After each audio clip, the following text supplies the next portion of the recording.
Hello, hello, hello. Hey, divas. Welcome to Pink Table Topics. Can you hear me? Please let me know if you can hear me before I go too far. Please put a one in the chat if you can hear me. Happy Tuesday.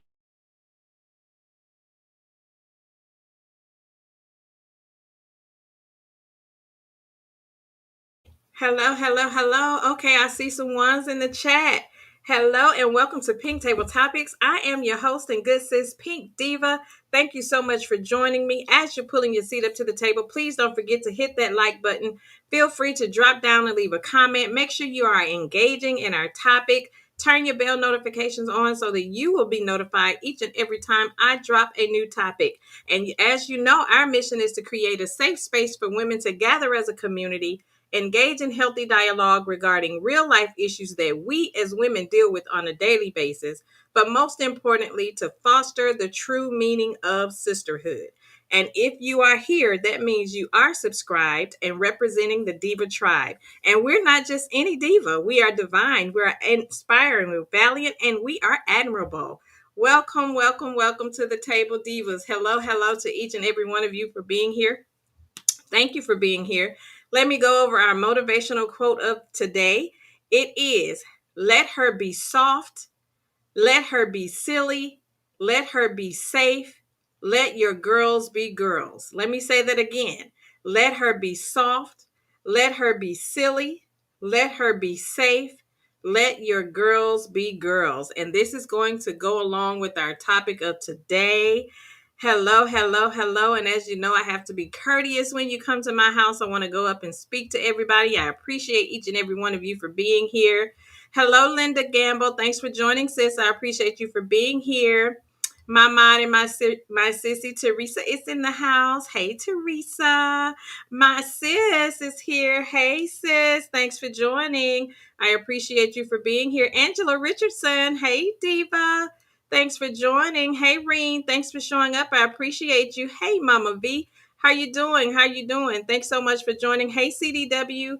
How you doing? How is everybody doing? Hello, hello, hello. And welcome again to Pink Table Topics. I hope everyone is having a great Tuesday this far. I hope you had a great weekend, and I hope that your week is off to a great start. It's a new week. I don't know about you, but I've been super busy this week. It's quarter close for me at work at my 9 to 5, so it's been super busy. But yet and still, we are here, and I am not complaining. Sending love and prayers to any of you that may be going through or dealing with anything. We all need it. It's so much going on in this world, in our communities, and we can never have too many prayers. So prayers, prayers, prayers going up to each and every one of you that may be dealing with anything. And even if you aren't dealing with anything, we still need to send up prayers that God continues to cover us and keep us, because it's just so much going on. It's so much going on. How is everybody? I appreciate you all for joining me today. And I am so sorry that I had to miss last week. I really didn't want to miss, but I had to miss. I was working with a young lady. I know I put it in my stories. I was working with a young lady that lost her 16-year-old son, only child. She lost him in a random shooting that happened in the community at one of the little kid. I can't even say it was a club, but it was like a kid party, a teenage party. And her son, along with 5 other teenagers, were pow-powed. And he was one that succumbed to his injuries, as well as another 19-year-old girl. So it's just sad. So I was just working with her. She's working on the repass. So anything I can do to help, especially when families are going through times of need. So that is something that I was working on last week, which is why I could not be here, because I wanted to make sure I was, reaching out to her and was able to help her in any way that she needed to, be helped, because I couldn't even imagine, if that were me in her place, and how I would feel if that were one of my children, especially if it was a senseless act, something that did not have to happen, because you have these kids out here that's not only kids, but there are some adults as well. But in this situation, and a lot of the situations that we've been dealing with just right here in my community, is a lot of senseless violence is happening and taking place by some of these young kids. It's almost like every day there is something going on in the inner city. And and it's so bad in some areas, there are just places I don't even drive when I go into the inner city. I purposely avoid certain streets. I don't go in certain areas. And I know we can't run from anything. However, we still have to use our better judgment. And some places we just shouldn't go. I'll go the long way before I drive through some of these streets and neighborhoods. And we just have to be careful and look out for our own safety. But, things can happen anywhere, but it's just a lot of senseless violence that's going on for no apparent reason. Hey, Brittany Janae, thanks for joining, sis. I appreciate you for being here. But it's just so much going on. And it started with the young lady reached out to me. She was wanting to place an order for some desserts for her repast. And when she started telling me, what it was for, and just hearing her voice, just hearing the nervousness in her voice, and just, I could just only, my heart just dropped and it just melted, and it went into being a whole different conversation. It went into, me trying to just speak life into her, and just, praying for her, and just letting her know that, I can't imagine what it feels like to lose a child, but I can imagine what it feels like to have lost someone that was near and dear to me, which was my mom. And I know the grief behind a kid and a parent is something totally different. So just being able to try to encourage her as much as I possibly could during the call. And it's even to this day, she'll text me and just tell me how she's trying to get through it. And I'm constantly like texting her, and I've never met this lady before, and just texting her and just sending her encouraging words. And, you just never know like who God will put in your path that you may have to provide some encouraging words, or just be an ear or a shoulder, or it could be us, God putting us in the path of someone that may be able to assist us in this same way. So it's just always good to be good, and it's always nice to be nice. I tell people it does not cost a dime for you to be nice and treat people right, because you never know when you may find yourself in a similar situation. So prayers up to her and any family that's dealing with the loss of a loved one. Hey, sound check, Annette. Thanks for joining, sis. I appreciate you. Thank you, thank you, thank you for joining. But let's get into our topic. If you saw on our thumbnail, Teresa says, losing my son was worse than losing my mom. They both hurt, but it's like my baby wasn't supposed to go before me. And then my stepson, I know, sis, I can only imagine. I can only imagine. That's definitely not a pain that I would wish on anybody. So prayers up to you, sis. Prayers up to you. Sometimes we go through so much stuff in our lives. And when we look back at some of the things, I'm talking some hard stuff that some of us have experienced and we've gone through. But when we look back over our lives and just see that we're still here, and know that it was just by the grace of God that, we're still here and able to actually share our stories with each other and to other people. It's really, I tell people all the time, I know when I look back over my life, I know that it was the prayers of the righteous that has kept me.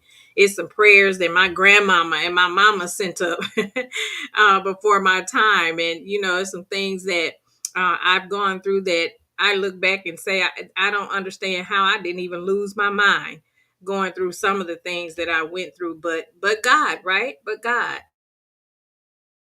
And that's why we have situations. This is why we have platforms such as this, sisterhoods that we can share with and lean on each other when we are going through trying times. You'll just be so surprised at, how many times just us participating in these lives, just right here on YouTube and over on Sis's channel and Aunt Debbie and wherever you visit, just the sisterhood and the camaraderie of it all. And sometimes we are dealing with some deep, dark things behind the scenes that you never will know, but just being able to communicate with your sisters, and you just be surprised at how one of you may type something in the chat that may just really touch me or other people in the chat. So you just never know how these lives really just touch, especially me, in so many different ways. So when I say I really appreciate you all for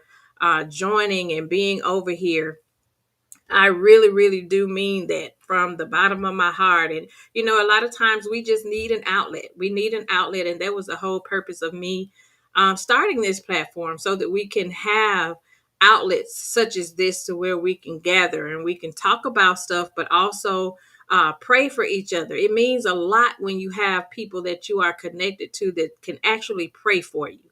And I mean, really just pray, and just surround you with love. And it just means a lot. It really do mean a lot. So thank you all again for just being a part of Pink Table Topics. Teresa says, this sisterhood has saved so many of us. I am grateful for this genuine sisterhood. I love you all. I love you too, sis. And that's what it's all about. It really is. That's what it's all about. It's okay for us to talk, we laugh, we have fun.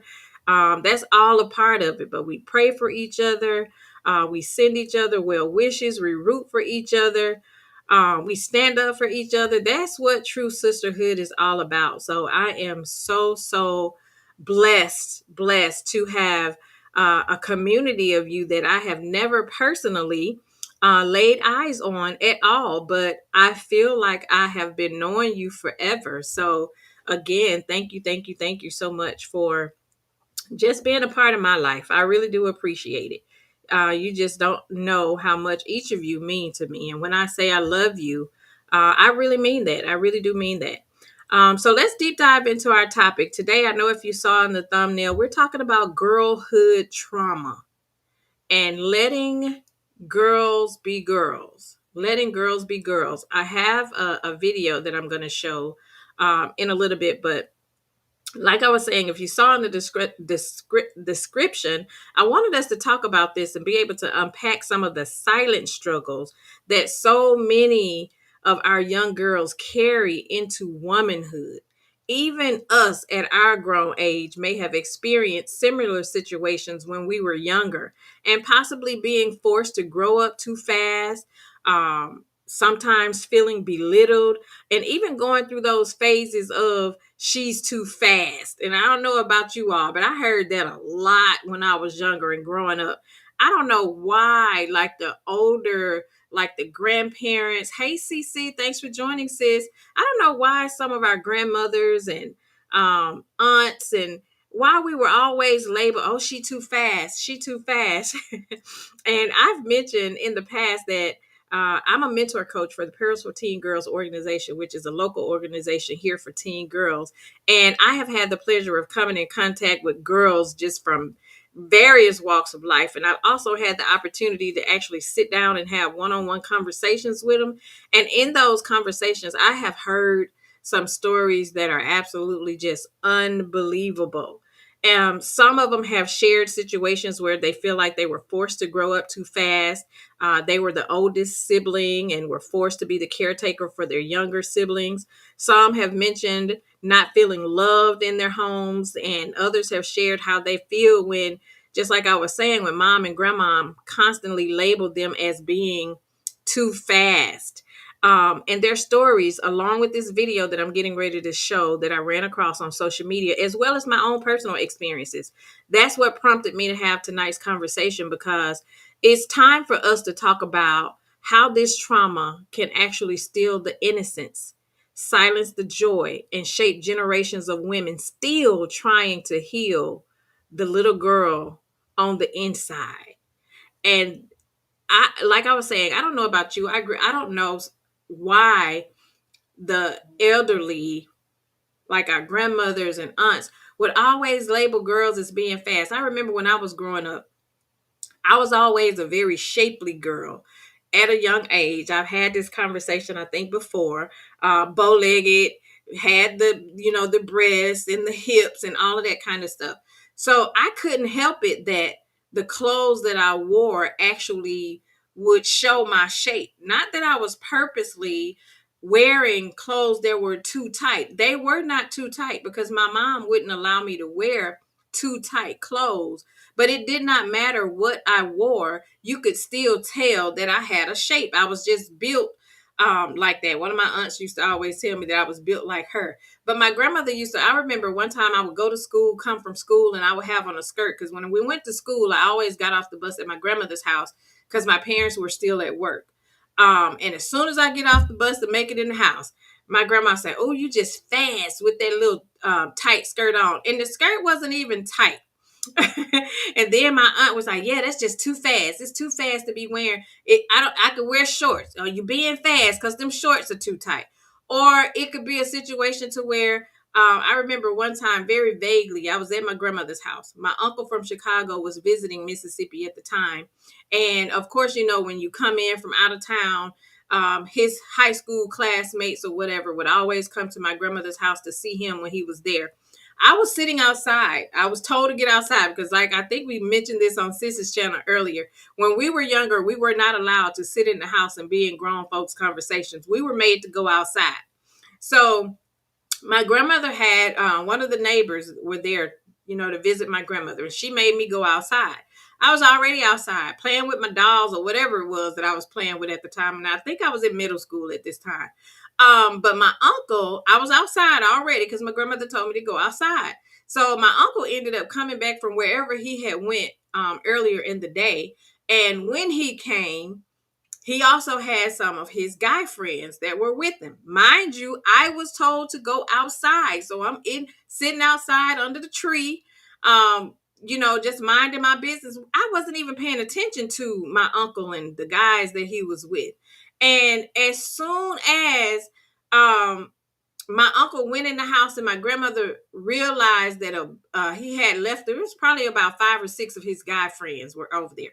As soon as she realized that the men were over there, she hollered out the window telling me, "Get your little fast self in this house. You see the men out there." And I'm sitting here, I don't know about y'all, but I used to be so confused.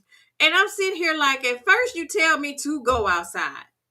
And then now when you realize these men came over, now you telling me to come in the house. It was always, I felt like I was just fighting a losing battle to the point to where I had started to get anxious when men come around. I'm like, okay, what do I do? Do I come in the house or do I stay outside? What do you want me to do? And it was almost like, they basically had me running from the sight of men. And I don't understand why it's like that. Instead of you being so concerned about me being out of the eyesight of these men, why can't y'all address these men and say, "Don't be looking at my daughter," and all of this kind of stuff?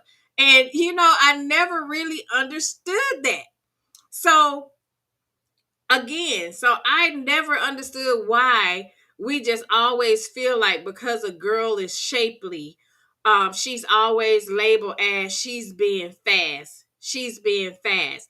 And when I came across this video, I was like, you know what? I have really felt like this. And I know a lot of us have probably felt like this, which is why I vowed that when I had children, I would not raise my children the way that I was raised. Not saying I was not raised by great parents. I was. I had everything I wanted. I had love, all of that. Materialistic stuff, all of the kind of stuff. But when it just came to some of these teachings that we had, especially my grandmother's household, and I spent more time at my grandmother's house than I did at home, basically, because my parents worked all the time and they were military. So I spent a lot of time with my grandmother. And at my grandmother's house, I had one of my aunts lived in the house with my grandmother and then her kids. So my grandmother had a full house all the time. But I never understood why there was so much focus on the girls. And like I used to tell, and when I got older and I started having conversations with my grandmother, I say, Granny, you know what? I say, it really don't matter what I have on. It could be a skirt, it could be pants. And I say, and I never really understand. I say, have you ever stopped to think that you telling me that I should wear skirts? And my granny used to want us to wear skirts all the way down to our ankle. And I say, don't you know it's easier access with the skirts than it is with pants? I say, I never understood this. You're a girl. You shouldn't be wearing those tight pants. And unless you want us to walk around looking like we 50, 60 years old as teenagers wearing these big baggy oversized clothes trying to hide our shape, like it just blew my mind the links that they went through trying to push us to not show our shape so that it wouldn't draw the attention of the men. But I feel like that was misdirected aggression, because wouldn't you want to have those conversations with the men and talk to them about, it's weird that you would sit here and fantasize at a young girl the way that you are, opposed to having us running around like chickens with our head cut off because every time we see a man, we got to run. And that was traumatizing. And I didn't realize that until I got older, because, right, Teresa, they want us looking like a nun. Exactly. Sis said, I do agree that boys don't get called the equivalent of fast. What were they called? Mannish? Yes, they were called mannish. But and I would tell her, like, I really just don't understand. And I was really traumatized to the point, and this is real life. As I got older, and because all I could hear in the back of my head was, she fast, this too tight, that's too tight. I really had a I really had a stigma that when I got older, I didn't wear clothes. I started dressing like a tomboy. I didn't really start dressing like girly until my senior year in high school. I was a tomboy the entire from middle school all the way through to my 12th grade year in high school, when I got ready to take my senior portraits. That's when I got girly. And I think it had a lot to do with, because I felt like it had been engraved so much in me that if I dressed like a girl, it was going to draw too much attention to these boys. And I just really had like a stigma about boys admiring my body. Like, that really bothered me. And still to this day, I won't even lie. A lot of times I won't even wear clothes that cling too tightly to me. Like a lot of this spandex stuff that some of these women wear, girl, I would never, because I don't like that attention. And I know that that was like a trauma that came from childhood. I wasn't able to enjoy my girlhood because it was almost like I was forced to, not want to wear clothes that would reveal my shape. And again, we got to get to the point to where we got to know and understand a man gonna want what he want regardless, because you can wear clothes too baggy. For whatever reason, they feel like they got x-ray vision and they can see just as clean through those baggy clothes as they could if you was wearing something that was revealing. And I just feel like we just need to do better. And I made it my business to make sure when my girls were growing up, I wanted my girls to be girls.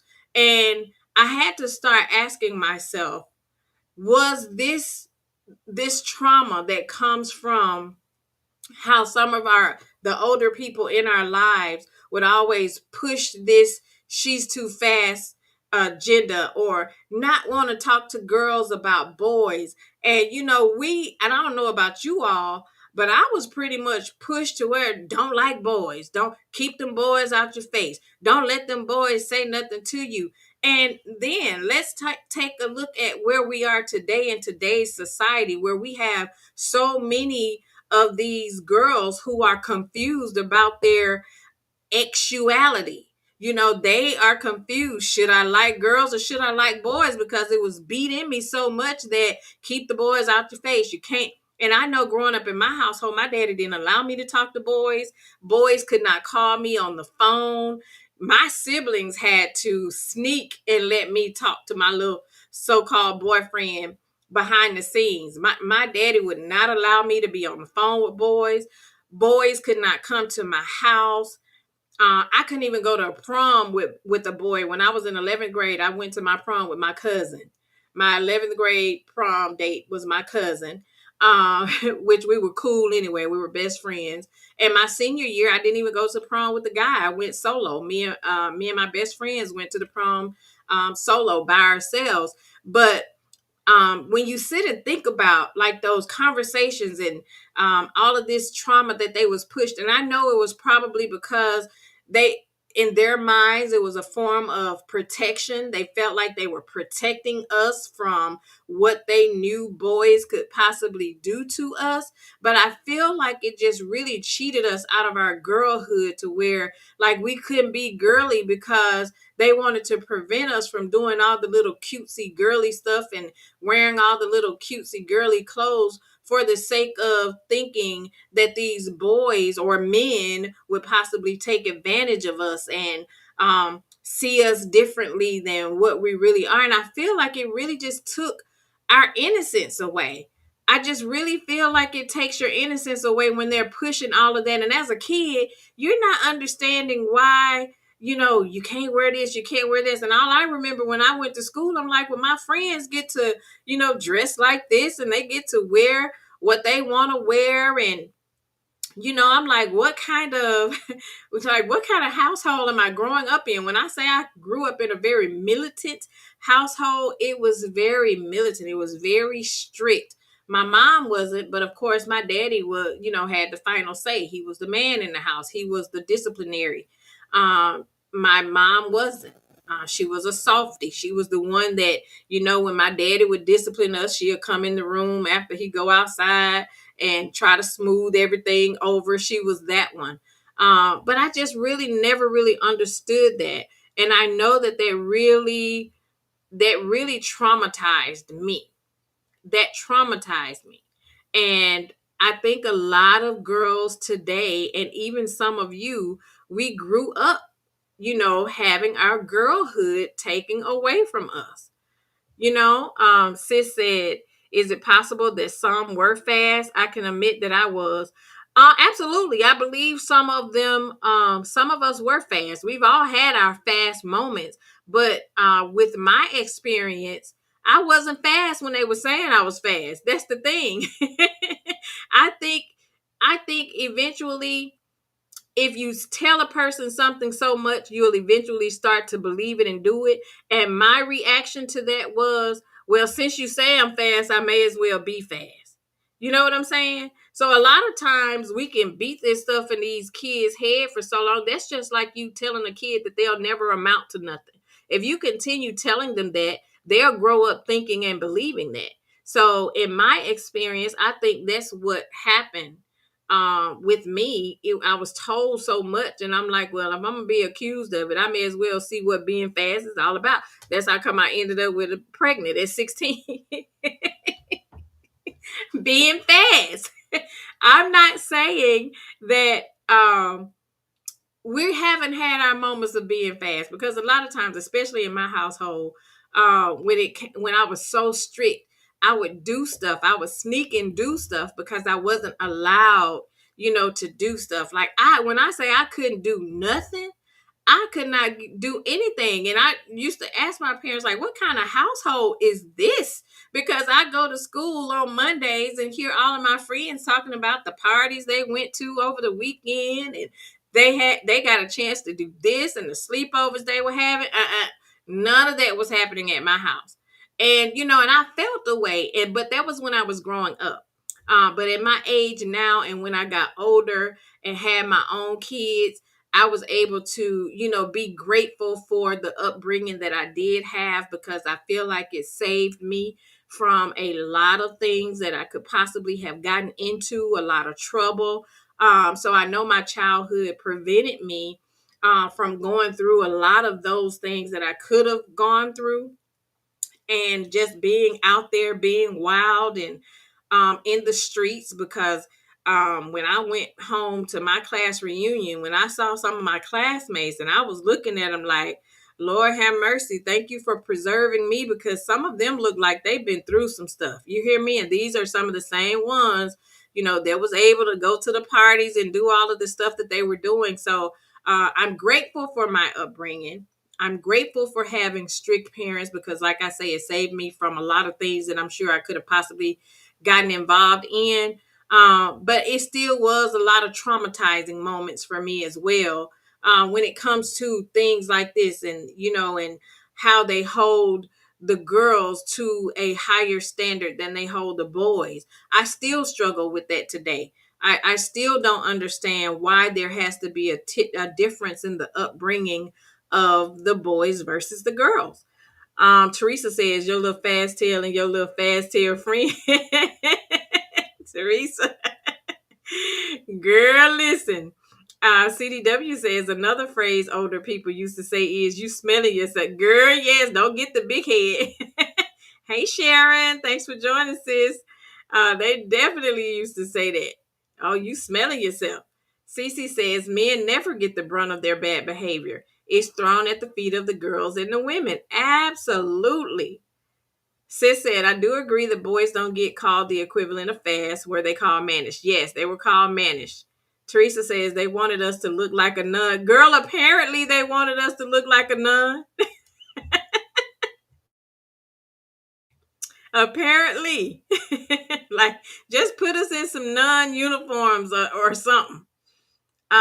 Brittany Janae says, I have a son and a daughter. It's equal opportunity for them both. Kudos to you, Brittany, because that's exactly how it should be. It should be equal opportunity. You gonna clean up, you gonna cook. If your sister gotta cook, you gonna have chores, all of the above. It's no one doing versus the other, but my household was divided that way.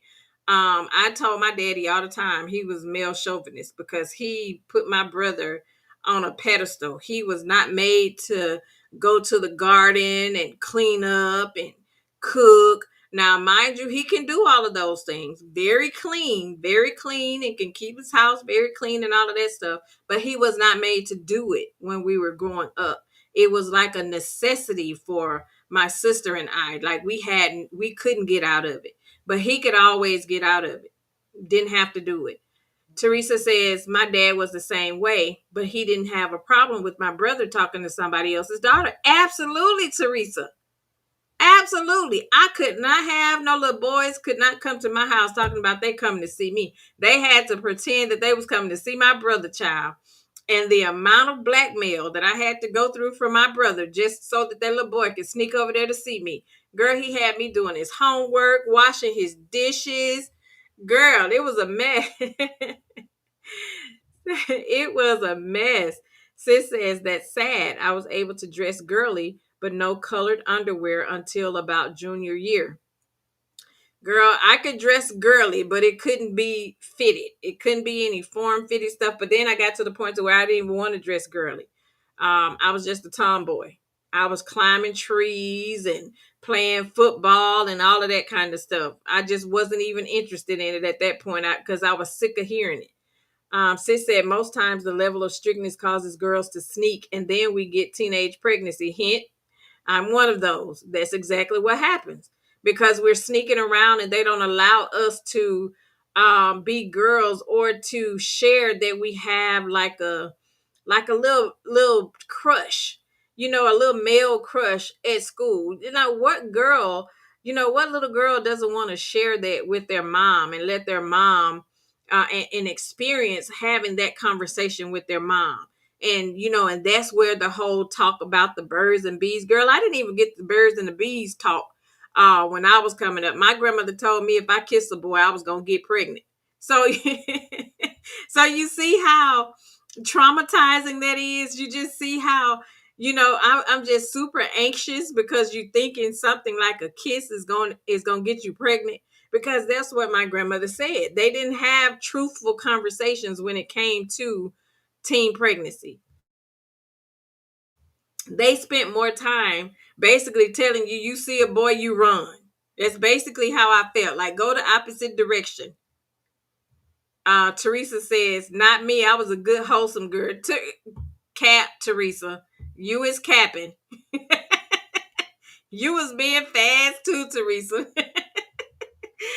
Sis said, no, I was fast, not actual, but was a cheerleader and liked the boys. I snuck and kissed boys, played catch a girl, kiss a girl. You playing catch a girl and sis was being fast. Hey, Gia, thanks for joining, sis. Hey, Lady Virgo, thanks for joining. How you doing? Teresa says, when the kids are sheltered, they become extra curious and come trying everything from drinking to actual activities. I totally agree. I totally agree. Sis said, and the boys are the ones that need that. Yes, Lord have mercy. Heavy on the need. Oh my goodness. Hey, I am blessed become Pam. Thanks for joining. I pray all is well with you as well, sis. Thank you. Thank you. Mama V said I had to stay in my yard while my brothers were able to go wherever. Girl, they were able to go everywhere. You hear me? Hey, Bridget J. Thanks for joining. Hey, Erica. Thanks for joining. Girlfriend Chronicles is here. Hey, sis. Thanks for joining. Lady Virgo says, I'm the oldest, so I caught HELL from mama and daddy. My baby sister got away with everything. Oh my goodness, girl, not me. I'm the baby and I didn't get away with nothing. It was like the oldest got away with everything. Sharon says the young ladies are totally different now. Yes, they are totally different because their parents are told parenting period is totally different than the way it was when we were coming up. You know, our parents were not our little friends. They were not friends. You know, they were actually out here being parents. You know, they were being parents and providers and doing what parents should do. My parents weren't at the club with me. We weren't doing any of that. So, yes, totally different for sure. Erica says, I think it's a two-edged sword. On one hand, the sheltering that I received protected me as a teen. However, it didn't prepare me for young adulthood. Absolutely. I totally agree. I totally agree. I was just saying that before you came over, sis. Um, I'm grateful that I did have strict parents because it did prevent me from some horrible things that I possibly could have gotten into. But I still, like you say, it did not prep me properly when it came to how to manage and maintain relationships. And I'm talking healthy relationships, especially going into, you know, experiencing what a healthy relationship with a guy actually looked like. You know what I'm saying? So you're absolutely right. It's definitely a double-edged sword. Teresa says I'm the oldest too, and I was punished for what their little fast tails did. Yes, because you were the oldest and you were supposed to be watching your younger siblings, Teresa. Yes, and that's exactly what happened when I got pregnant when I was 16. My daddy was more mad at my brother than he was with me because he told my brother he was never supposed to let a guy get that close to me to do something like that with me. He was very upset that my brother failed at his big brother role, but it wasn't his fault. I was just fast and I snuck around and did it. However, my brother did know that the boy had came to the house because my brother is the one that let him in. So he kind of was the fault as well. But yeah. Hey Betty, thanks for joining. She says, Happy Tuesday, everyone. My sister and I couldn't go anywhere unless our brother-in-law was going to be there. If he wasn't going to be there, the answer was no, period. And I agree with that as well because there were times to where I couldn't go somewhere unless my brother was going to be there. And that was very few and far between. When my brother went away to the military, I felt like my life was over. I knew I would never be able to step foot out of that house and go nowhere else because my brother was basically my way out. He would let me go places with him, and I would call my little friends and they would come and connect with me or what have you. And or my brother say, well, you can go with your little friends, but you better be back over here at 5 o'clock so that we can go home together. So daddy won't know I let you go here, there, or everywhere. But when my brother went to the military, I felt like it was a wrap. I was like, okay, my life is over. I know I can't go nowhere else.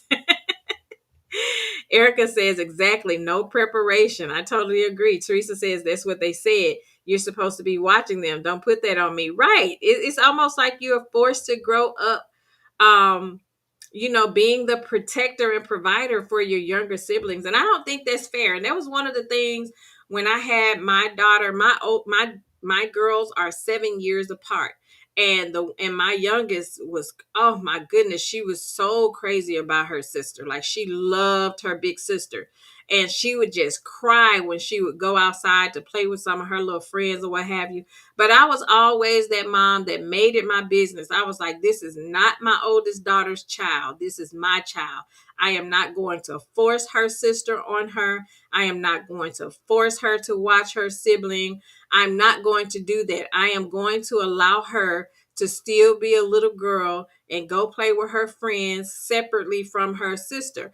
And I would have to do things with my youngest daughter. I'm like, okay, she got to go play with her friends. And you come on, you and I are playing. I would take her places and do things with her until she was old enough to get her little friends. But I would not push my daughter off on my oldest daughter. I really, really don't like that a lot of parents do that. And I do get it. And I'm not knocking anybody that have older children, and you may have to work 2 and 3 jobs, and you need that oldest sibling to watch the little ones while you go work and make ends meet. That's absolutely not what I'm talking about. I know childcare is expensive. I do. However, I really feel like it's unfair that a lot of these children, especially a lot of these girls, are having to really grow up too fast and miss out on a lot of their childhood because they have to care for younger siblings. I was having this conversation with one of my mentees, and she actually shared, and I'm talking to her. We were putting a plan together for her college studies and just talking about what she wanted to do when she graduated high school. And I had given her an assignment that she was supposed to be working on. I said, just work on it when you get home. And she was like, I can't work on it when I get home because I got to make sure my siblings are fed. And her mom was just calling her the entire time while she was at her session. And our sessions were an hour. Her mom was just calling the entire time when she was at her session. She kept ignoring the call because she was in her session.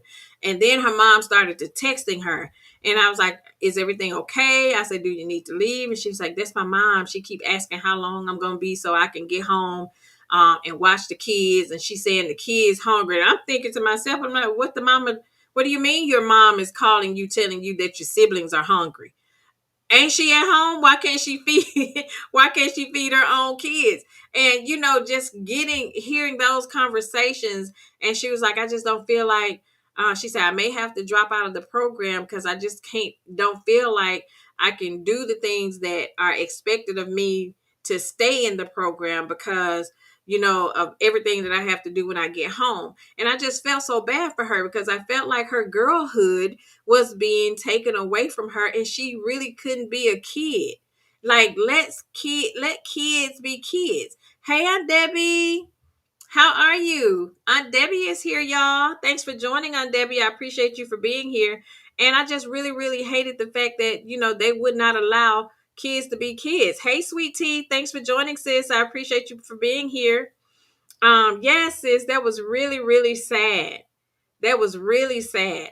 Erica says, my mom explained the birds and bees to me at 3rd grade, but it was the fear factor teaching. I just knew that I better not let boys look underneath my dress.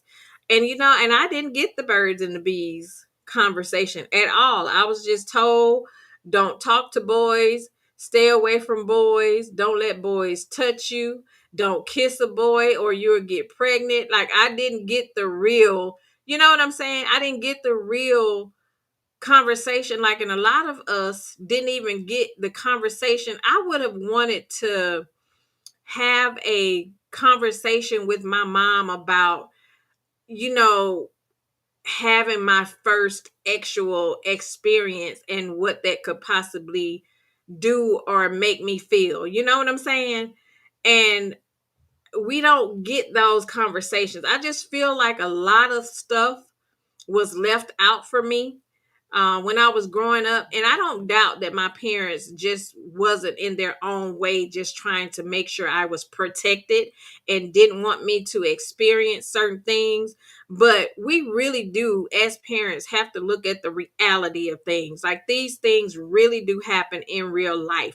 And we really do need to make sure we are preparing our kids um, for the what ifs, and not just do as I say and don't ask any questions, because that's the era I grew up in. Do what I say and don't ask any questions, because I'm the parent and what I say go. That was my household. I didn't get to say, well, but why? Or can you explain to me? Because who are you as the kid to be asking them to explain something to you, right? So I didn't get that. And that's something that I felt like I missed. And I wanted to make sure I did give that opportunity to my kids. And it's not that you're allowing your kid to question your discipline or anything like that, but I just feel like if you would just take the time out to kind of explain, like, you got discipline, but this is why you got discipline. Or, I told you not to be talking to boys or letting boys do this, that, or the third, but this is why. You know what I'm saying? I never got the this is why. I was just, don't do it. Just a blank, don't do it. No explanation. So I feel like I was cheated in that area. Brittany says, my stepmom and dad would try to get me to babysit my little sister when I was a teenager. My mom wasn't having it. I know that's right. Sis says, right. My mom never told me about the birds and bees, but my older siblings did. Girl, I did not just witness my brother being a little hurrah. So I didn't get the conversations, but I saw from the men's point of view. Teresa says that's why I don't oppose to the school teaching it, because if the parents are not teaching it, who will? I totally agree. We actually were taught ex ed when I was in, I think, my ninth grade in high school. I don't even think they teach that anymore, if I'm not mistaken. I don't even think that was being taught when my girls were in school. Sis said communication is key, even in parental relationships. Parents have you scared to really have tough conversations. Absolutely. Erica says if you ask questions, that meant you were interested. Absolutely. And that wasn't the case. Like, we really just wanted to know. Lady Virgo says my older cousins told me about the birds and bees. Yep. And if they don't tell you, somebody else will, or you will be shown, right? So let's get into this video. Let me pull up this video. Let me put this video on my screen.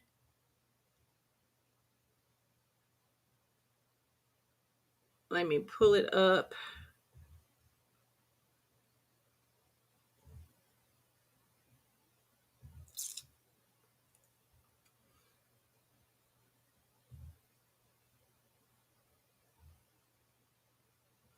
I'm going to let it start over, and then I'll turn the volume up. Give me just a second.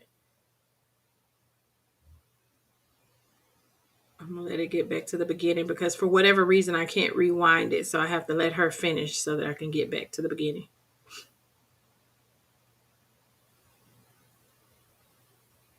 And I thought it was a very interesting conversation.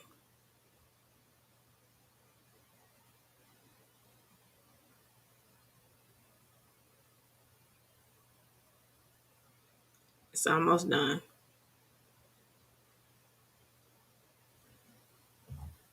Okay. Now I'm going to turn the volume off. One thing about it, my daughter will be able to explore her girlhood without being labeled fast. Everything our good sis said, and I'm gonna add this: her liking boys at whatever age that is does not make her fast either. Because many of us do not know how to date. Many of us do not know how to have a conversation with a man and just explore the dating space because we were ashamed for literally just having crushes. And a lot of us got played in adulthood because we were not prepared for the dating scene. Even the mere fact of having a crush on a boy and navigating those butterfly feelings, and when a boy is trying to tell you certain things, navigating those, we were demonized. We were beat down for it, especially if you grew up in an African household. So much so that you got a lot of girls out here in their adulthood, and Tyrone texting you what you're doing late in the midnight hour, and you think he like like you. Girl, he don't, but you ain't know that though. And one thing Let's about get it, that my daughter man. will be able to explore her girlhood without being labeled fast. Everything a good sis said, and I'm gonna add this. Her liking boys at whatever age that is does not make her fast either.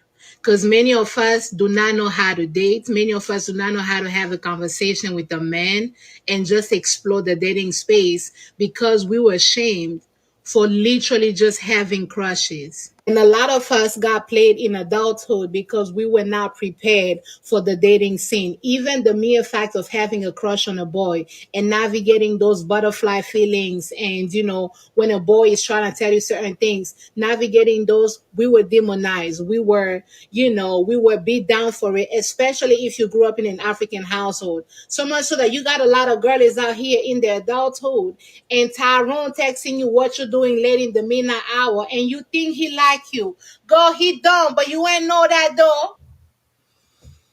All right. What y'all think about that? I feel like what she was saying was 100% true. Allowing girls to explore their girlhood. There's absolutely nothing wrong with having these conversations with our girls. And I was reading one of the comments over there.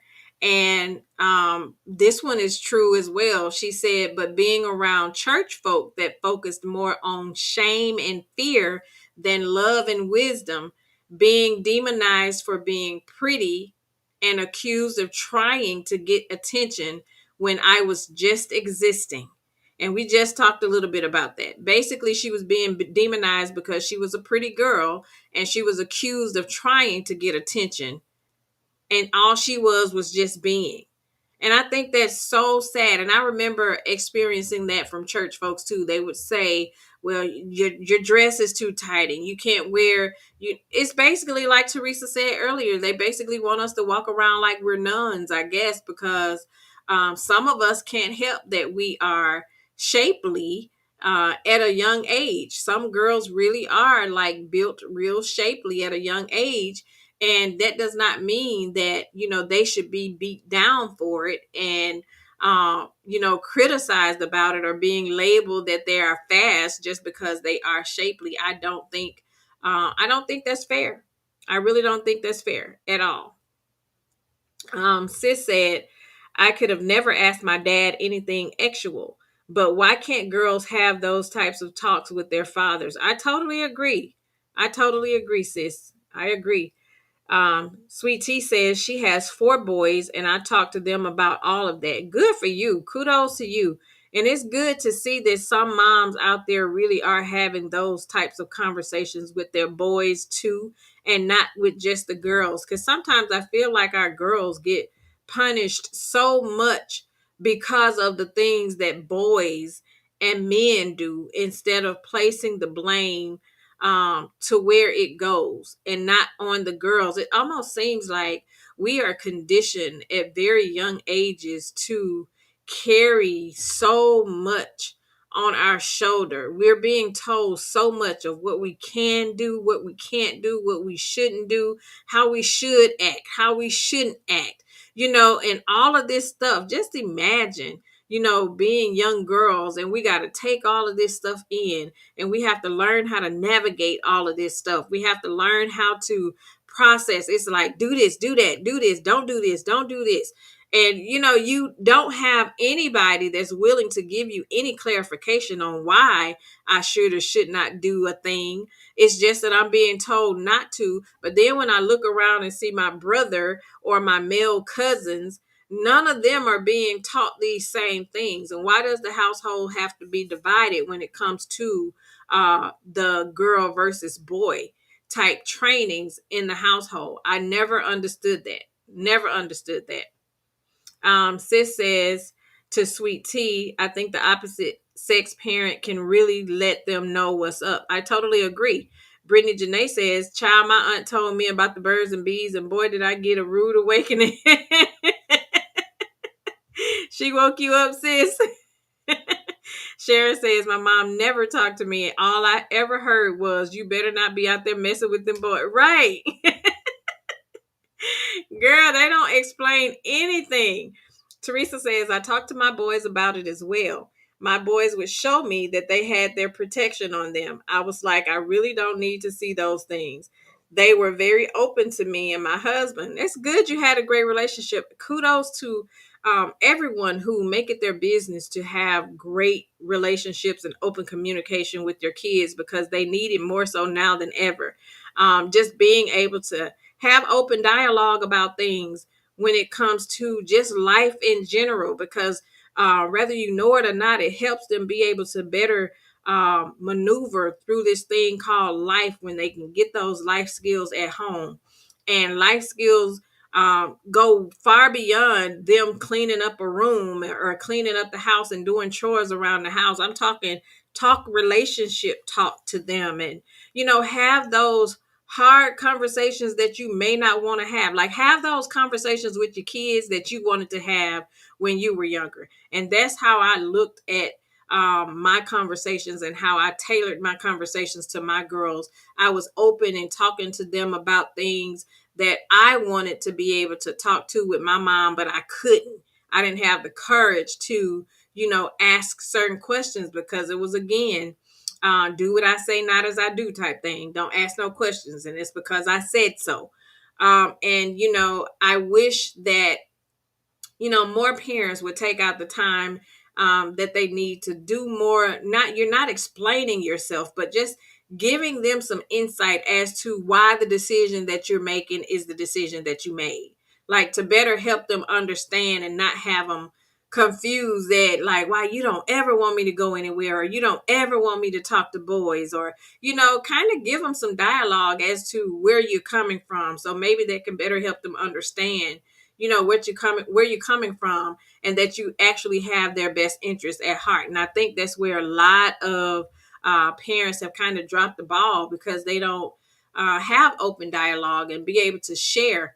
I remember when my oldest daughter, she was a teenager back in the day, and she had cousins that were had preacher kids, right? And my daughter had a friend, and me and her friend's mom were good friends, and we would look out for each other's kids. Like, when her mom was in the Navy, so when she would go on deployment, I would keep her girls for her until she come back. And sometimes deployment can be 3 to 6 months, and I would keep her girls at my house or what have you. But when she was home, my girls would go to her house. But my aunt was really good friends with the cousins, the preacher kids' mom. And they would always tell my aunt, they were always like, well, she just let her girls go everywhere. And they're always here, there, and everywhere. They were not. I knew where they were. However, they were planting that seed basically to just saying that my daughter was the wild one, right? And she's always going somewhere. But their girls were the one that wore the long skirts down to their knees, to their ankles, and they thought that their kids were better because they were preacher kids. Guess what? Ask me how many kids they got and how many mine got. Not one. So it's not always funny when you're making light of somebody else's kid, trying to say, oh, that one is fast, or that one is wild, and that one, the mama just let them go everywhere. So that just goes to show that you can shield your kids as much as you want to shield your kids. But what you cannot do is watch your kids 24/7. At some point, if they want to do something, they are going to find a way to do something.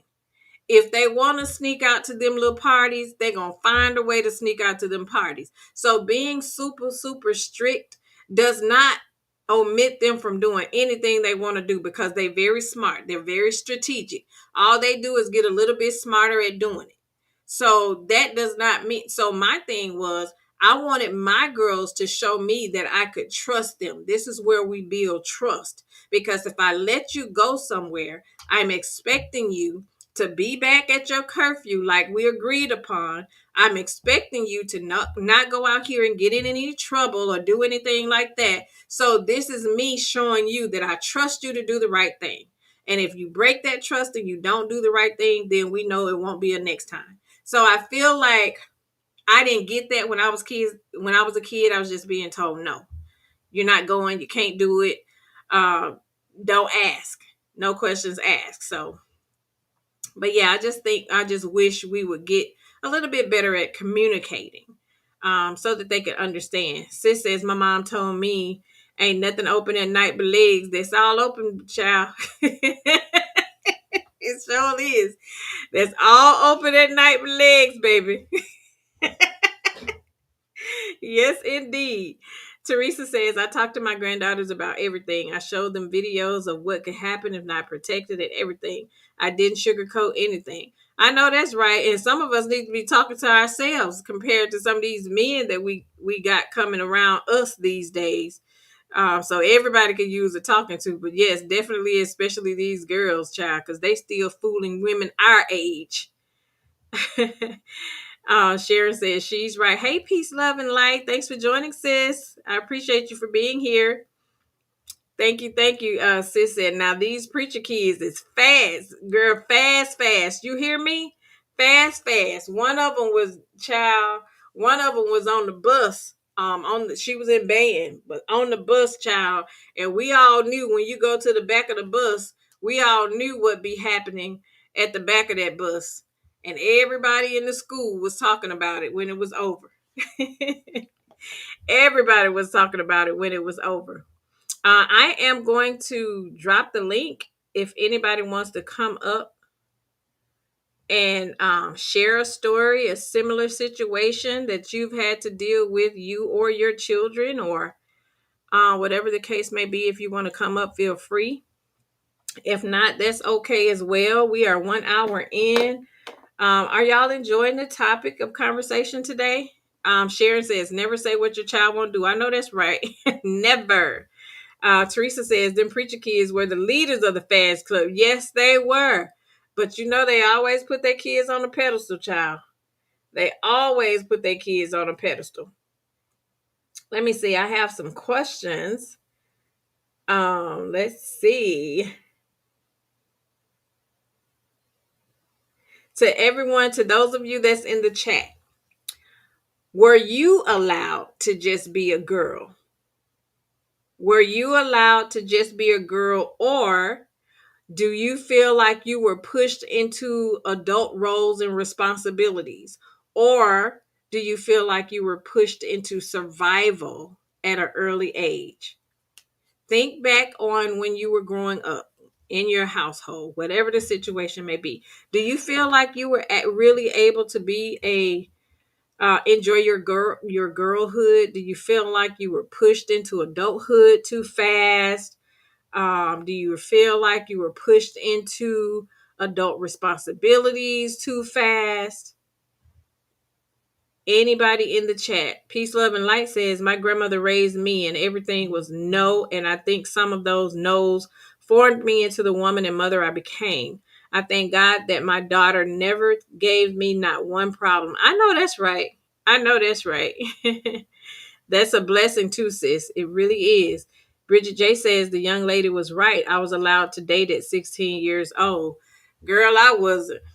I was not allowed to date at 16 years old. We couldn't even have, I was sneaking at 16, but I was not allowed I was not allowed to date at all. And I think I actually had that conversation with my daddy when I was younger. I was like, well, when will I be able to have a boyfriend? He said, when you out of my house. Ain't that something? Hey, Danya. Thanks for joining, sis. He said, when you out of my house. Now, that's ridiculous. I had to be grown and gone before I could have a little boyfriend. I didn't allow that for my daughters. I was able to. I let my daughter had a little crush at 16. She didn't have what we call a boyfriend, but she did have a little crush. Where we would chaperone like their little dates and stuff like that. They weren't able to just go places by themselves because, like, again, I just remembered myself at that age. Either you're gonna allow me to do it or I'm gonna sneak out and do it. So what we gonna do? So I just wanted to, just show my girls just a different way of being able to do things like, I'm trusting you to do the right thing, and we're going to have these conversations. And I had those conversations. I did have the birds and the bees conversations with my little girls. And I explained to them why this was this and that was that.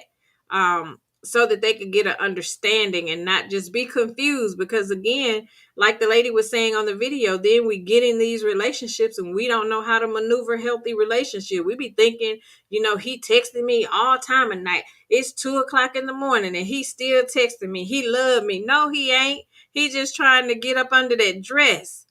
That's what he's trying to do. Bridget J says, I read that one already. Erica says, I think parents should plan activities for their teens with chaperones.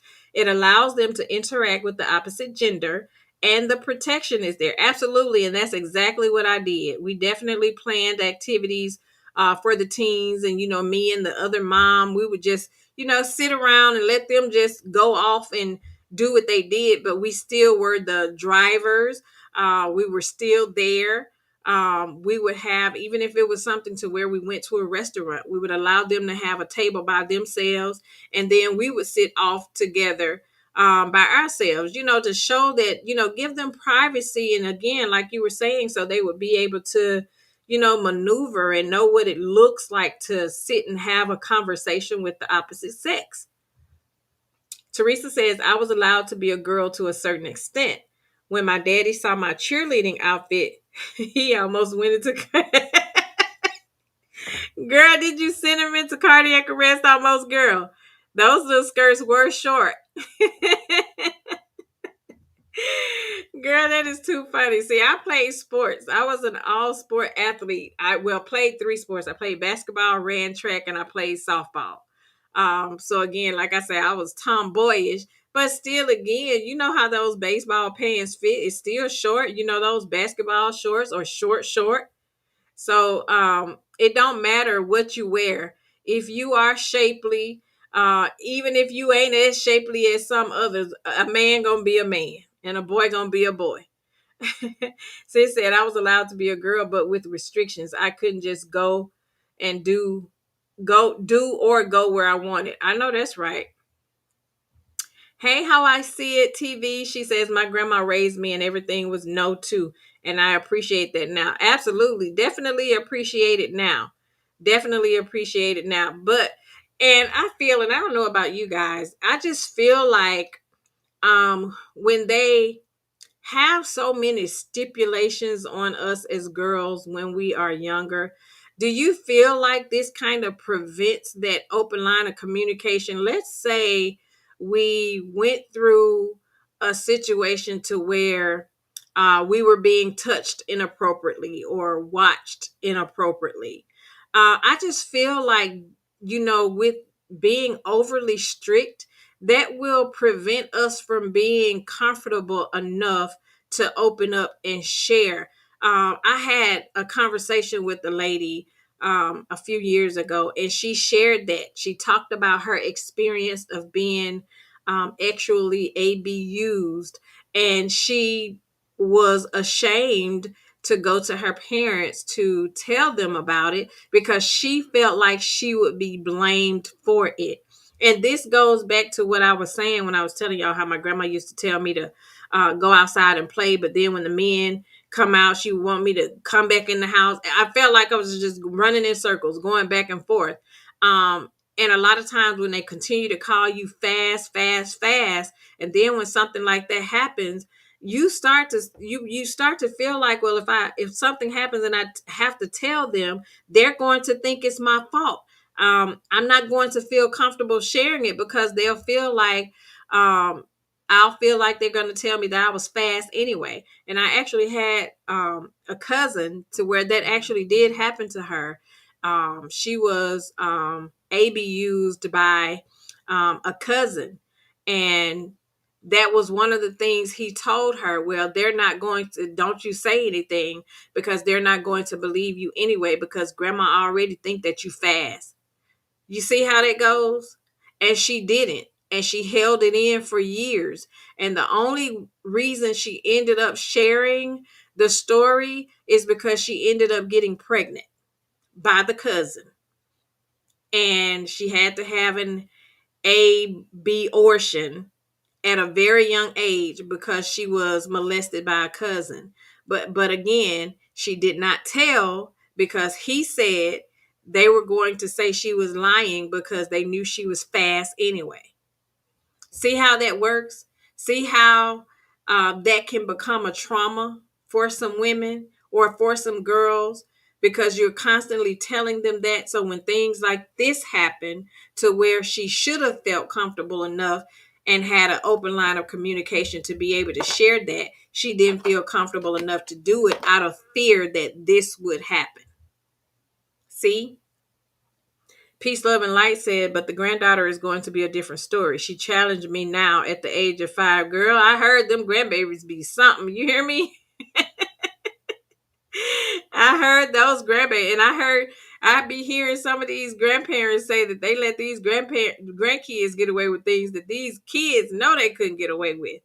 Danya says, I couldn't date until I was 16. Danya also said, my granddaughter is 14 and her mother, my daughter, let her talk to boys. I could not talk to them.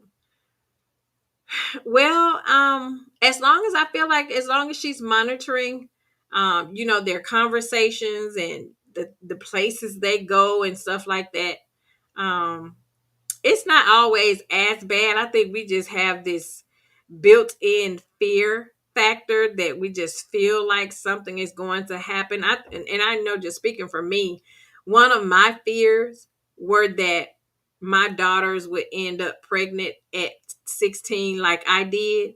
And I think I was overly protected in that area because I wanted to make sure, please don't end up like I did and have a baby at the age of 16. But it was conversations that, me being able to experience that, I was able to share with them, what it actually felt like to be a teen mom.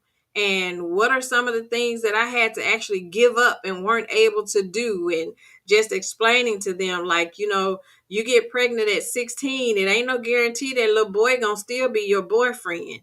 He gets to go on with his life. He gets to keep his, collegiate plans. You go off to the military and do whatever he wants to do.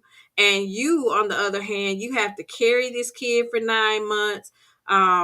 Now you can, whereas you possibly were wanting to go out of state for college, now you got to go to community college because you need to be local, so that you can spend time with your kid and, you can come home or you have to commute. So things for us, unfortunately, changes more than it does for the men when it comes to situations like that. It's always going to be our baby, and daddy can come and go whenever he get ready. He can choose to want to be there and be a part of the kid's life or not. But you, as the mom, you got to be it whether you want to or not. So having those conversations and that open dialogue with them, I feel like I really do feel like it helped. And still today, my girls are grown, and neither one of them have kids. But I did have the conversation. But I just felt like for me, it was just like a inside fear for me. I was like, Lord, please don't let these girls get pregnant. And when they made it past that 16 year mark, I felt like I could breathe because I was like, okay, Lord, I feel like I did something right. I feel like I did something right. I feel like they were listening to me. But it was just a blessing, it was just within God's plan. But I was glad I was able to have the conversation. Teresa said, I told y'all about me writing my pen pal friend out of the Right On magazine. He was fine too. He wrote me back and my dad got the letter out of the mail. The address was from 001897643. He was girl. He was Teresa said he was an inmate. She said, I thought my dad was going to unalive me. Girl. Oh, Lord. She was right. Her inmate girl. Danya says, Pink Diva, I played softball, volleyball, and basketball, so I stayed active. I did too. And I think more so for me, Danya, I stayed involved with so many extracurricular activities because I had a strict household. So anything that could keep me staying after school, So I wouldn't have to go home and do chores. Girl, I'm like, sign me up. Sharon says survival mode. My parents gave us all they could, but I was working at an early age, so I couldn't enjoy the girly things as much. Totally agree, sis. I know a lot of women like that, and it basically me as well because I wasn't more so working outside of the home at an early age, but when it came to because my grandmother had a field where we she grew corn. We had a garden, huge field garden with all kinds of vegetables, but the entire summer at 5 o'clock every morning. I had to get up and go with my mom and my grandma to the field, and we had to pick the corn and the peas and butter beans, and then we had to come back home and shell everything that we picked out of the garden and blanch it and put it in freezer bags to prepare for the freezer. And I had to do that all summer long, whereas my classmates were able to just really kick it and just be kids. I couldn't do that. I had to get up and I had to work. So I wasn't able to just be a girl and just sit around and just do nothing. I was really really taught to like work at a very early age. I am blessed pecan. Pam says yes, I was allowed to date at 17. And Gia says yes, great topic. Thanks, sis. I appreciate it. Teresa says, I remember my baby sister getting pregnant at 16, and she came to tell me because she was scared to tell our mom. I had to talk to my mom first to prepare her. Girl, like, how did um, my aunt, I had an aunt, God rest her soul, she passed away during C-19. But she was like my favorite aunt. She's super funny. She was the comedian in the family. And I remember I ended up how did my aunt, I had an aunt that was real churchy. And I remember she told me one day, she was like, girl, you pregnant. Because I had a dream about fish. I used to hear that so much. I'm sitting there like, I'm so sick of these folks dreaming fish. And I was like, pregnant. I said, I'm not pregnant. Girl, when I tell you, when I found out I was pregnant, I was 7 months pregnant. Um, and I know that sounds weird to a lot of people, but I was 7 months pregnant when I found out I was pregnant. That's the day that I had my very first doctor's appointment. When I went to the doctor's appointment to do that pregnancy test, I was 7 months. The reason why I was not showing is because I was very athletic. I played sports. I ran a lot. Very athletic. So I did not have if the baby was moving, I didn't feel it because I was so athletic and just didn't play, just didn't think too much about it, just feeling like what's going on with my stomach. Maybe I'm hungry or whatever the case may be. I didn't have morning sickness or any of that with my first daughter because I was very athletic and I really was 7 months pregnant when I found out I was pregnant. I remember when I was in PE one morning, I almost blacked out when we were stretching. I remember having to, we were doing the stretches where you had to bend down, touch your toes, and then come up real fast. And I almost blanked out. Did not pay attention as to why. I just felt weird.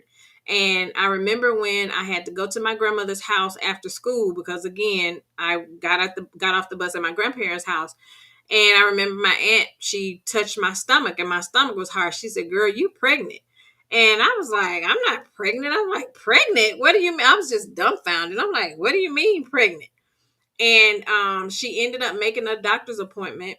She called my mama and my mama made a doctor's appointment and went to the doctor's appointment. My aunt, the funny one, she took me. I remember sitting in that nursing room after I took that test and waiting on that lady to come back out of there with that pregnancy test. And girl, I think this is the one time I could have slapped this nurse over. You hear me? She come out of there talking about some congratulations. It's positive. I'm looking at her like, what do you mean congratulations? Girl, my life about to be over. I'm like, congratulations. I was like, are you sure? And she's like, yeah. She's like, you're 7 months pregnant. Girl, when I say she was so happy. And I'm sitting here like, here my 16-year-old tail sitting here pregnant and knowing my daddy is about to have a hissy fit. And she coming out of here giggling, talking about some congratulations. Girl, I just saw the end of the earth at that point. And my aunt that was with me, and she started laughing. She said, "Girl, your daddy about to get all over you." And we sat there and laughed because she was making a joke out of it. But dad was, I already knew. So when we got home, when she took me back to my grandma's house, and she told my grandma what the nurse said, and we sat there and had a whole meeting. My dad got off at 5 o'clock. My appointment was over at 3:30. So they had from 3:30 to 5 o'clock to come up with the way that they would get ready to give this news to my daddy, because they knew my daddy was the one coming to pick me up from my granny's house. And so they put my grandma up to be the one to tell him that I was pregnant. They was like, "Okay, Granny, you got to tell him, just tell him, don't be mad," or whatever the case may be. Um, I got in the car. My dad came, pulled up outside. He blew the horn so I could come out. I'm just devastated on the inside. I'm scared to get in the car with him because I didn't know if he was about to reach over and pop me or what was going. But the most important thing that I know I remember feeling, I felt like a failure because I felt like I let my daddy down. I was a daddy's girl, still is, but I felt more embarrassed because I felt like I hurt his feelings, and that was something I never wanted to do. I always wanted my daddy to be proud of me, and to have to go through this, and now I got to tell him, and I knew that was going to make him feel bad. So that is something that I really, really dreaded, was making him feel the way that he felt because he knew his baby was pregnant, 16. And so my grandma came to the car and she said, "I got something to tell you." And he was like, "What?" And so he looking at her kind of confused. Then he looking at me. I would not look at him. I was looking out of the window the whole time. I never turned my face to look at my dad while my grandma was telling him this story. And she ended up telling me, she was like, "She's pregnant." And he was like, "What you mean she pregnant?" And she was like, "Yeah, we took her to the doctor, and she is pregnant." She was like, "I don't want you to be mad. We don't want her to have to go through a lot of stress because we don't want anything to cause harm to the baby and all of that kind of stuff. And we'll get through it. And everything happens in God's timing, and in God's will, and all of that kind of. She went into the scriptures and all of that kind of stuff. I'm looking out of the window like, oh my God. And he was like, "Who did this to my baby?" That was the question he asked. "Who did this to my baby?" And she was telling him who I was pregnant by and all of that. He was like, "If I lay eyes on him, that's gonna be it." So we already knew he was gonna be like that. So my dad was more mad at which was my ex-husband. So my dad was way mad at my ex-husband than he was with me. So as we driving home, that was the longest, most somber ride that I've ever had in the car with my dad, because I could see the hurt and hear the hurt in his voice. And I just felt so bad. And he was like, "How could you let somebody do this to you? How could you let somebody?" I had no answer. I had no answer. So I felt really, really bad. I really felt bad. Really felt bad. So my grandma broke the news for him because I probably wouldn't have even told him. How I see it says, "I agree. My grandma's strictness made me scared to tell her when my period started. I hid it for 2 days because before I actually told her, and I definitely was overreacting." Teresa says, "I had his picture hanging on my wall and everything. He had a nice clean afro and he was tall and just handsome." That was the end of that. Look at you being fast. Teresa out here had a whole relationship with an inmate.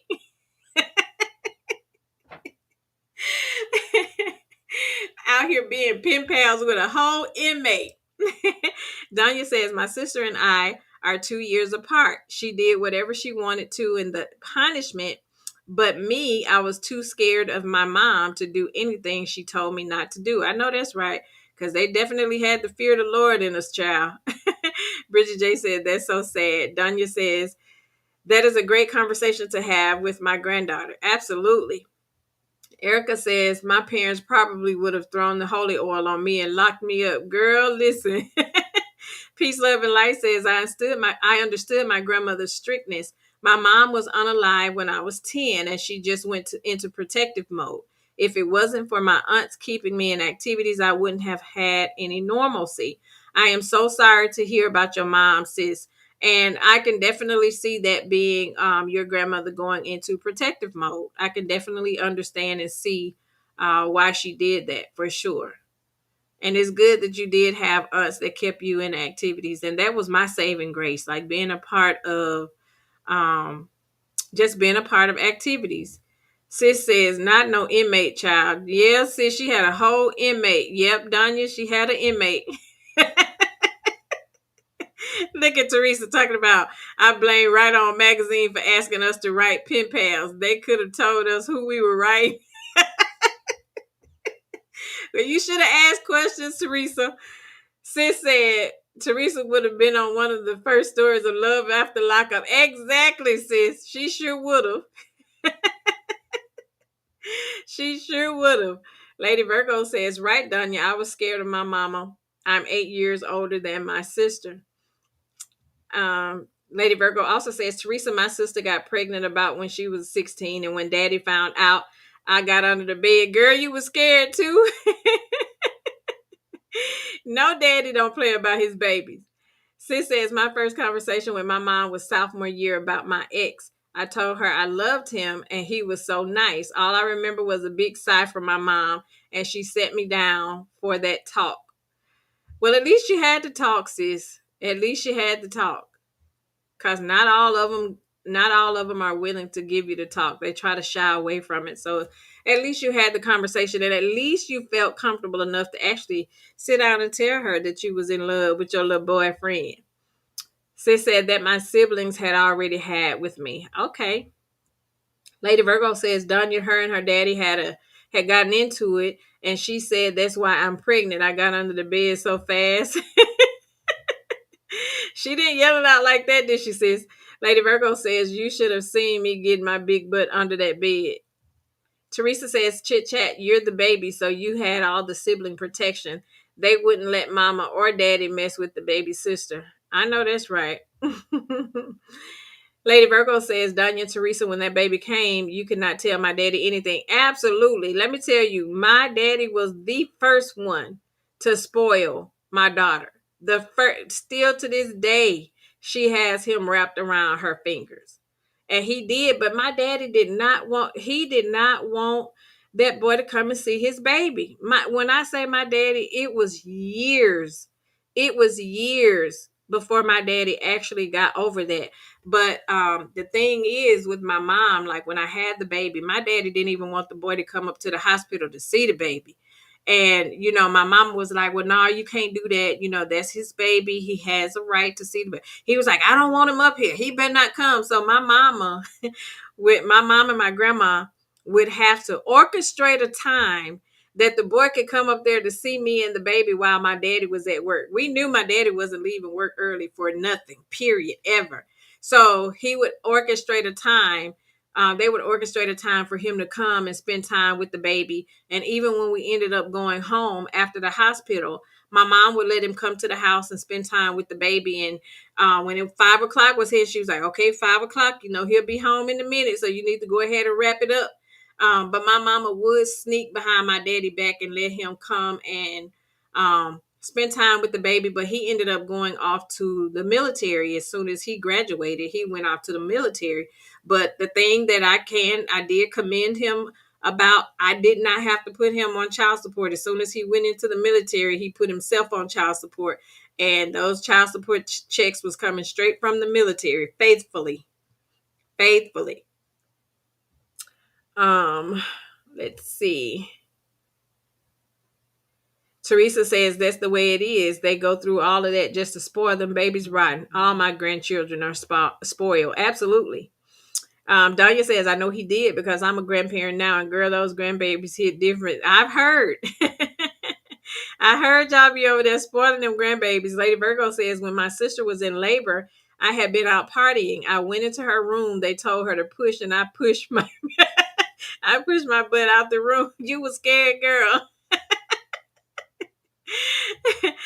Chit Chat says, "Oh, you ended up marrying sis. Daddy said you gonna marry my." Yes, we ended up getting married. There was my ex that I divorced. He went out to the military. He stayed gone for 8 years, and we got married when he came back. Unfortunately, he wasn't the same guy going in, coming out than he was going in. But there was a mistake I had to learn later down the road, child. But actually, my daddy did not want me to marry him. My daddy didn't want me to have nothing to do with him. My daddy held on to that anger for a very, very long time. And, and my mom and my grandma was telling, like, you got to forgive him. They were kids. They both were wrong. They both, it's not like he took advantage. She was a willing participant. But my daddy did not want to hear any of that at all. Hey, Keisha. Thanks for joining, sis. He did not want to hear any of that. Peace, love, and light says, my grandmother asked me if she could have my firstborn after all that cutting up she did when I was pregnant. Girl, they be spoiling them. You hear me? Lady Virgo says, Pink Table Topics, I was scared and being drinking some Hennessy that night. Girl, you was out drinking. You should have been scared. You should have been scared. Let me see if I have any more questions. Let me see if I have any more questions. We are 1 hour and 30 minutes in. Let's see. Okay, so to everybody in the chat, and this will be our last question. What do you wish that someone had said or done for you as a young girl? What do you wish someone have said or done for you as a young girl? What is something that you wish somebody had have done or said to you as a young girl? Let me see what I would say. What is something that I wish someone would have said or done for to me as a young girl? I would say back then, I would have loved to hear someone say that it was actually absolutely okay to like boys and that there was nothing wrong with liking boys, opposed to don't talk to boys, stay away from boys, um, don't listen to nothing a boy say, or you know what I'm saying. So I would have liked to hear somebody say that it was actually normal for girls to like boys, like there was a normal feeling, that wasn't abnormal, because I felt like with all of the strictness and all of the pushback that we got during my time of upbringing, it was more so like, by all means necessary, stay away from boys. And that can be quite confusing to people, especially young girls, because you kind of want to know, well, why? What's so bad about, liking a boy? Like, are these feelings not real? Because then you start to question your feelings. Like, should I not feel this way about this boy? Should I not want to like boys? You know what I'm saying? And I think I mentioned this earlier in the conversation. Like, do you think that causes girls to be confused? Do you think that they start to, well, since you're telling me not to like boys, then I'm gonna like girls? But then when they start liking girls, you got a problem that they like girls. You know what I'm saying? Like, that can be very confusing. So I feel like, there should be some sort of follow-up dialogue um, behind those statements. So that's something that I wish someone would have told me when I was younger, because I feel like that would have kind of helped me navigate relationships a lot better had I been able to have those conversations. Because I didn't have conversations with my mom of her sharing, like, what she went through, like either as a single woman or during the dating phase with her and my dad. Like, those aren't conversations that we would have, but I have those type of conversations with my daughters. I talk relationship conversations. I talk how relationships have made me feel, or experiencing certain things in relationships. Like, I'm open with my girls, and I have those type of conversations, and so much so that they would stay on the phone with me for hours talking to me about, their relationships, and and I help talk them through it.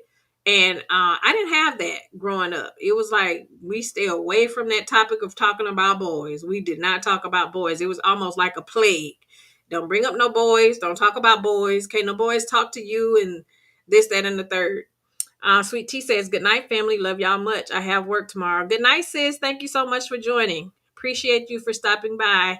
Sharon says, had more real life conversations about maturing as a young lady instead of the intimidation. I agree.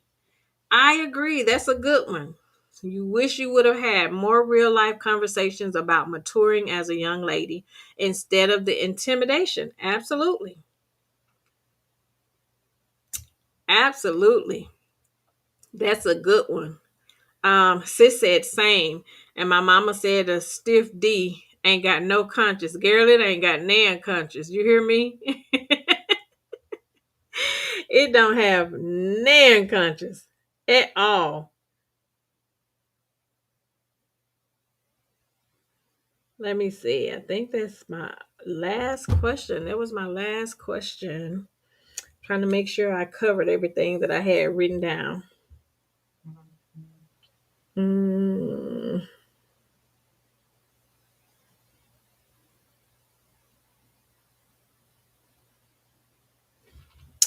okay.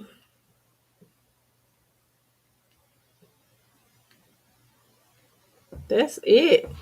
Let's see. Teresa says, I just wish I would have listened to my dad when he told me not to marry my ex. My daddy saw that I didn't, and I wish he would have just told me what he saw. That's a good one. That's a good one. Girl, my daddy told me to. Girl, my daddy didn't even walk me down the aisle when I married my husband. My brother walked me down the aisle, down the aisle.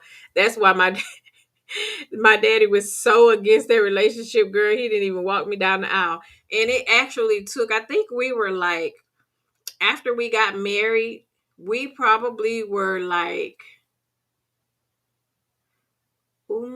probably 3 years into marriage when my daddy finally came around. 3 years into marriage when my daddy finally came around and accepted the relationship. That's just, and I tell my dad all the time, even today, he's very stubborn. He is very stubborn. And I have to tell him, like, you got to forgive and you got to let some things go. But he's very stubborn. But it took him 3 years after we got married for him to come around. And mind you, we dated all through high school, and he had went on to the military, and I had gotten on into college, and my daddy still wasn't fooling with that boy. Still was not fooling with him. My daddy held a grudge for a long time because how dare you? Erica says, great show tonight. Have a good night. Thanks, sis. Thank you so much for joining, and you have a great night as well. Great night, great night. We are 1 hour and 37 minutes in. I really enjoyed you all. I hope you all enjoyed the show as well. Tonight's conversation reminded us that behind every strong woman is often a little girl who was never given the chance to just be a child. Many of us had to grow up too fast, care too much, and silence parts of ourselves just to survive. But healing begins when we speak up, when we make room for that little girl to be seen, to be heard, and to be nurtured. So as we move forward, may we protect the innocence of the girls coming after us, and may we also give ourselves permission to reclaim the parts of our girlhood that we lost. You don't have to stay in survival mode. You deserve softness. You deserve joy. You deserve freedom. And you deserve peace. And so do our daughters. So let's break the cycle with love, with truth, and with each other. So again, it is absolutely okay. You should give yourself permission, as I'm giving myself permission, to live in our soft girl era. Live in our soft girl era. So again, thank you all for joining Pink Table Topics tonight. I really, really enjoyed you all. I hope you enjoyed the topic as much as I did. to the replay gang that is coming up later. When you come in, please make sure you hit the like button. Please drop down and leave your comments. Share a little bit with us about you and your girlhood and your girls or what have you. Share the video so that some girls out here can get a hold of the video and engage in the topic and the conversations, and hopefully it can help somebody, right? That's what it's all about. So again, thank you, Diva, so much for pulling up to the table. I appreciate each and every one of you. I love you all for always rocking with me, for always being here and supporting the channel. Thank you, thank you, thank you. And until next time, have a good night.